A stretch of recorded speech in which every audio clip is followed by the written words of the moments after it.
वेहसी लखनु बोले मृदुवानी, अहो मुनि सुमहाभट मानी।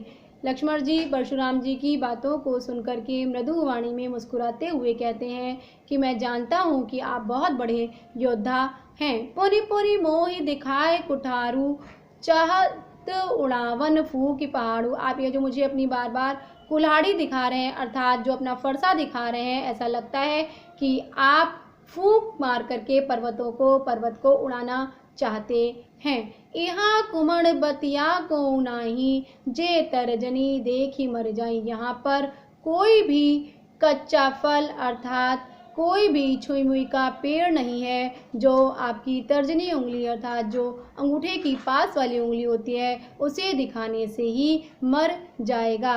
देखी कुठार सरासन बाना, मैं कुछ कहा सहित अभिमाना। मैंने आपके हाथ में ये जो कुल्हाड़ी आपने धारण करे हुए हैं और ये जो आप अपने कंधे पर जो धनुष लिए हुए हैं, धनुष को धारण किए हुए हैं, इसे ही देखकर आपसे कुछ अभिमान भरे शब्दों को कहा है।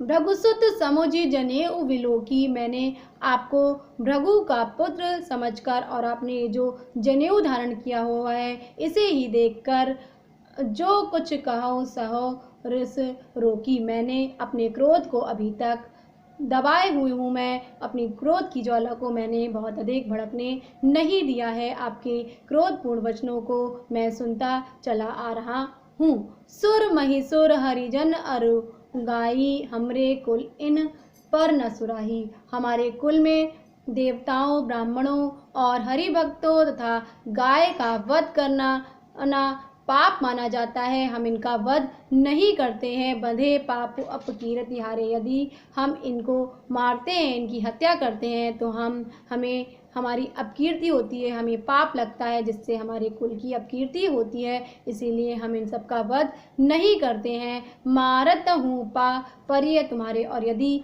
आप मुझे मारेंगे भी तो भी मैं आपकी ही शरण में जाऊंगा, अर्थात मेरा जो सर है वो आपके चरणों में ही झुक जाएगा। कोटि कलुष सम वचन तुम्हारा, व्यर्थ धरहूँ धनु बाण कुठारा। फिर लक्ष्मण जी परशुराम जी पर व्यंग करते हुए कहते हैं कि आपने व्यर्थ में ही ये धनुष और ये कुठार अपने कुल्हाड़ी अपने हाथ में ले रखी है, क्योंकि जो आपके वचन हैं वही वज्र के समान कठोर हैं, तीक्ष्ण हैं। आपको धनुष और कुठार को धारण करने की कोई आवश्यकता नहीं है, ये सब आपके लिए व्यर्थ हैं।